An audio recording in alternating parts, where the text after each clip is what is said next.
My name is Tori. I'll be your instructor for the Scent Detectives class. I am an associate nosework instructor with National Association of Canine Scent Work. So that's the methodologies that we'll be learning and teaching throughout the next 6 weeks. Most of it is just kind of based on the premise that they wanted to build something that essentially any dog could come and do. They kind of took the ideals of like your working detection dogs that do search and rescue, narcotics, explosives, all of those types of things, and refined it into something that the companion dog or sports dog or less experienced handlers could come and enjoy and allow their dogs the outlet of being able to use those natural instincts that they have. So a lot of just kind of harnessing what they already know how to do and just building it into searching for what we want, when we want, and then communicating to us that they have found it. And we just start really slowly with building a solid foundation of drive for the search, building confidence, setting expectations so they know what they're supposed to do when we bring them out here. Okay. With NACSW, we start on primary, which is food. Okay, so we'll be searching mainly for food in this class, and then as we continue on in other levels, we start introducing odors. The reason for this is simply because there's more room for error on our part and our dog's part. We're all learning. We're learning how to handle our dogs. We're learning how to observe and watch our dogs and understand what our dogs are doing. They're learning expectations and gaining experience in the search area. So if we automatically are throwing odor into that, a lot of times we can make big mistakes and odor is attached to that. If we leave odor out, we can kind of work through all of those kinks without attaching any odor. So by the time we get to odor, our dogs are ready, they're strong, they're confident, they have the experience, we have the experience, and then throwing odor into it is easy peasy. Okay, so we'll do a lot of work with just on primary. And the other thing that's nice about primary is it allows them to instantly self-reward. So the second they get to that box, they're able to get it without having to worry about our timing of stepping in and rewarding and thinking about all of the human errors that come along with adding us into the picture. So that just is an instant reinforcement, builds a lot of drive. So that's kind of the way we'll be working with things. As far as the way class will go, we'll have a running order.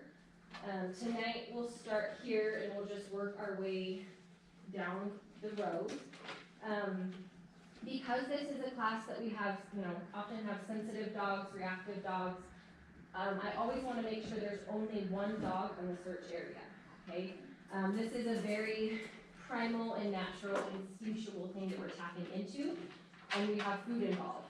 So I don't want the dogs that are out here searching to ever have to worry about another dog encroaching on their space. So it's kind of their safe area where they can just let it all go and just do their thing. Okay. Pottying. I highly recommend making sure your dog is emptied and pottied before class. We're going to do a lot of sniffing. Sometimes that can kind of incite marking or urinating. So make sure they're empty before you come to class. And then if you feel like they need to go during class, I prefer you do that after your turn. So as soon as they're done searching, run them outside, let them potty. And then if you'll just hang out right there until I come let you in, that way we're not coming in when another dog is searching. So we can kind of control that and make sure that we're not opening the door or having another dog come in on their space. So with NACSW, they have 4 elements to their searches. So containers is one, and that's anything inside a container, a box, a basket. It can be anything that contains the odor, or in this case, it will be the food. They have interiors, which is just inside any structure. Exteriors, outside any structure or environment, and then vehicles. Vehicles is just the exterior of the vehicle, not inside, okay? In this level, we kind of are just focusing on building that drive. So I stick mostly to containers because it's easy to set a clear context cue. You put boxes out, they automatically know to go search those boxes. And you can kind of set up different expectations using your boxes. You want to start working close to a wall, put the boxes close to a wall. You want to do elevated hides, put the box elevated. So we're just introducing all of these ideas using a clear context cue, which is the box. Okay. All right. We won't be using clickers in this class, which is another nice thing because less experienced handlers or people that aren't experienced with a clicker can come on in and start nose work, and they don't have to have a certain skill set. The other reason is the clicker is a precise tool that is meant to mark a precise behavior. So if we're just letting our dogs go and search, it's not necessary because there's not any precise behavior that's attached to it. Some people will start to use them when they're trying to train an alert, but most of the time it's not necessary. And the other thing is it's going to snap your dog into obedience mode. If you've done clicker training, most of it is you telling your dog what to do or asking for something. Your dog does it, you click, and then reinforce. We want to keep ourselves out of it as much as possible, so they're not looking to us for information. They're coming out, they're confident, they're working the search area, and we're just kind of hanging out behind them. Okay. I am going to start right here. So whenever you're ready, you can release her, just let her get up and go. I'm going to toss the box. Let her come out. See what she's going to do. Let's bring this box in there too. Right now I'm just keeping food in one of the boxes. If I need to, I'll add it to more than one. But I would rather her actually just investigate the boxes in order to find the one that has.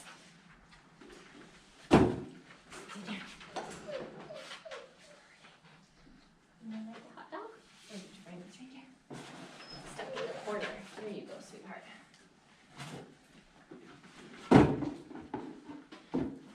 So I like to pick up a couple boxes, move them around. Shuffling the boxes is going to kind of pique her interest.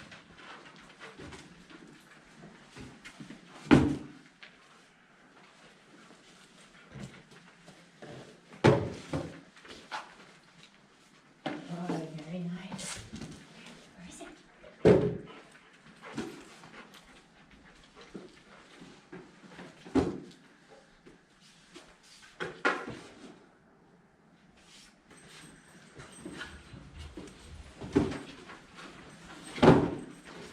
Good girl, right to the boxes. Very nice. Good. So I'll typically pick up a couple boxes at a time so I can shuffle them around. That way she's not just following me. She's smart. She knows that wherever I go, the box is typically going to have food in it. So if I can shuffle them around, she's going to go search for it. There's not going to be anything in there. So my hope, and just hold right there.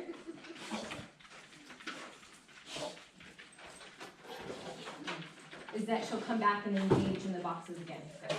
Good. Hold right there.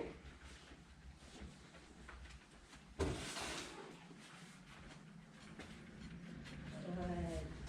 There you go.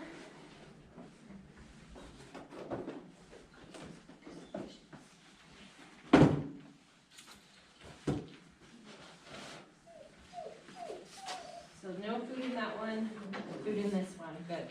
So she leaves that one, goes and tries to find it somewhere else. That's exactly what I want to see. Just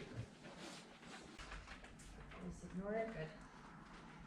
Goes right back to the boxes. You got it. Good girl. There. All right.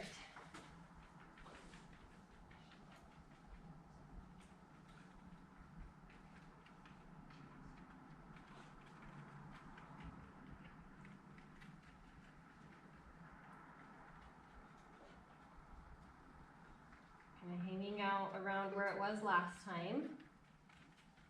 Probably catching a little lingering there. Good girl. And then you can come into her. Yep. Very nice. Good girl, Elise. Right there. Good. Nice job.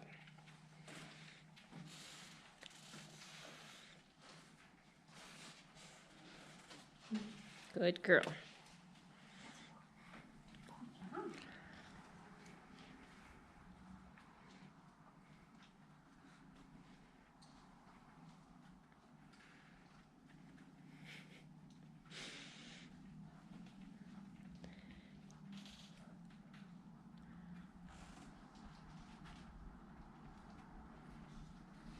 Good, very nice. Good.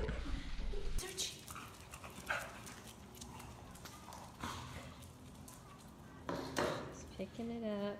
See your nose come up right about there.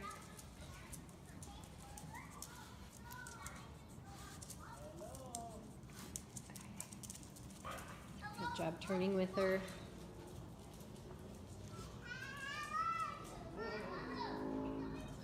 Got it. Very good. Nicely done. Good. She's picking up that one on the crate, following it out. Back to it.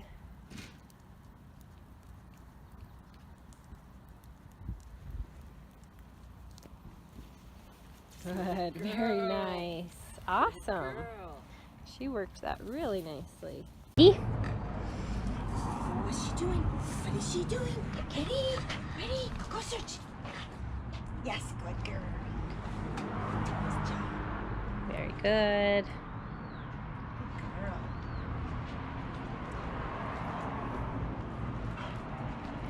Nice little circle there. Good, Nice, Hannah. beautiful. Good girl. Good. Good. Goes right to the vehicle. Nice job moving with her. Checking out all the productive spots. And I would hold about there. Good. Nice. Okay, and then let her go again. Perfect. Very good. I'm super excited to get you guys started on your first target odor. I think they're gonna do awesome. I think they're gonna just like fly right through it, pick it up really quickly. We've already built a really strong foundation and really built up their confidence, a strong drive for the search and for the hunt. So now we're just gonna kind of put a target odor in that picture for them. And we're gonna start that by kind of going back to basics, going back to box work, and pairing the odor with food, which is what we've already been searching for, in order to kind of build that association and make odor important and make it valuable, make it something that's worth their while and they wanna come out and search for, just like we did with food. It's really pretty easy to do, just classical conditioning. We're taking food, which is valuable on its own. We don't have to do anything to make food valuable. And then pairing it with odor, which right now has no meaning, but over time, as we expose them to the odor and then they get to eat the food right away, they'll start to build that association. The first couple of things in regards to how class is going to run, we're kind of, like I said, going to be shifting back to the basics of when we first started nose work, intro to canine nose work. We came out here, we started just simple box games, and that's really all we're going to do. We're going to have one hide paired with food and let them just take their time breathing in that odor and eating the food and really building value.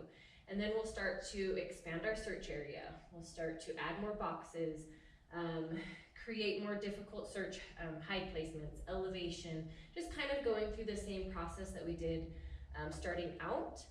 However, it'll be a faster process, and they've already kind of gone through all of that. We're just taking these steps back to kind of rebuild that foundation with a target odor, okay? As far as odor and what it is, why we use it, how to handle it, of course in this class we're going to be using birch. That's what they call the anchor target odor. It's kind of the foundation or the first odor that NECSW introduces. I'm not positive on other venues if they have the same anchor odor or not, but we have the birch, the anise, the clove. Really the only reason that they wanted to use essential oils, that they decided to use essential oils, comes down to the simple fact that it's something that you can easily put in small amounts on a Q-tip, on a cotton swab, in whatever vessel you're using, and hide it discreetly in an environment, as opposed to a tennis ball or toy, a human being, clothing, a person, other target items that might be used in different search situations. Competition settings, all of that stuff, you're able to have a lot more flexibility on what you can, where you can put the hides and what you can do with that, if you just have that small little vessel that you're hiding, okay?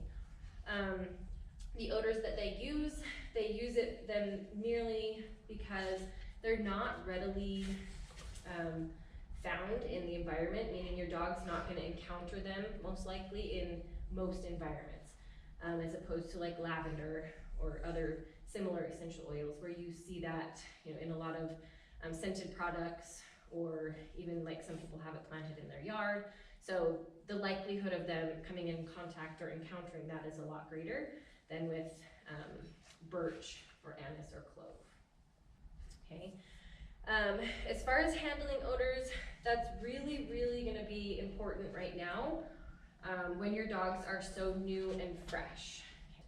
Okay, so I like to be really clean with my handling, really clean with how I'm using stuff so that I am not touching odor and then touching something that's clean, okay? So a couple things that I use is gloves for one. I'll show you guys kind of what I have in my odor kit and like what I use. So gloves, when you're handling odor, I always have gloves on my hand if I'm touching odor, and then gloves off my hand if I'm touching things that don't have odor, okay? And then I always want to use tweezers, maybe, or tweezers to handle the Q-tips, okay? So gloves and tweezers are going to be kind of my go-to tools to prevent cross-contamination.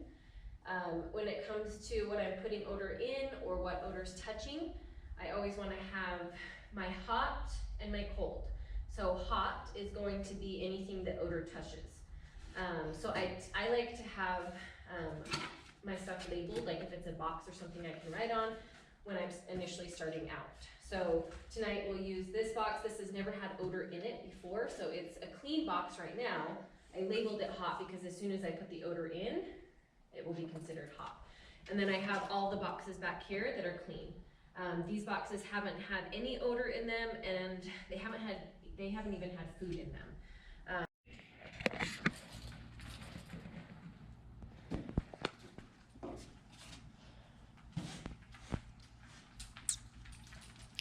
Good girl. Good, very nice.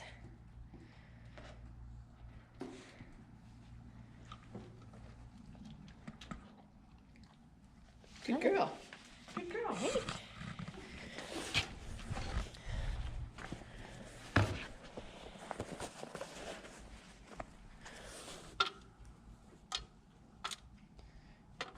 Okay. Go find it.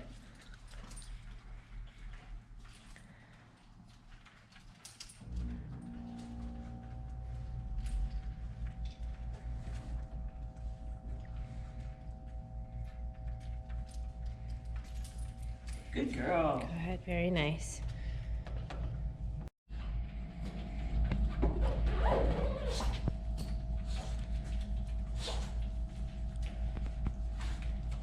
Yes, good girl.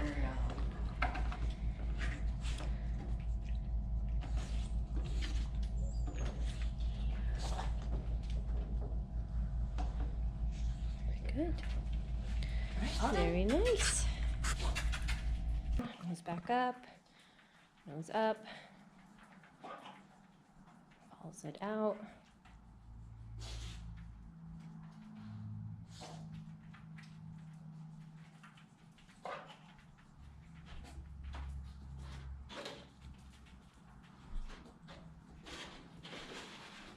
Yes. And I would feed right there, yep. She's like,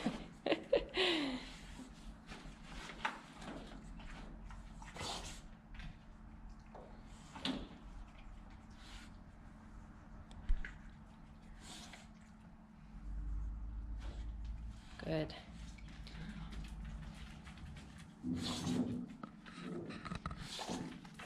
And now that that's not paired, technically, if she goes back to it, step in and feed her.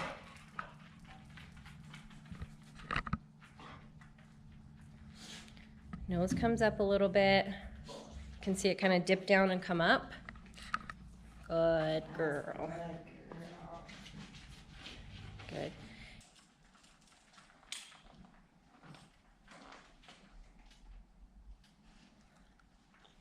Head down, comes up a little bit. Picks up her pace. Good.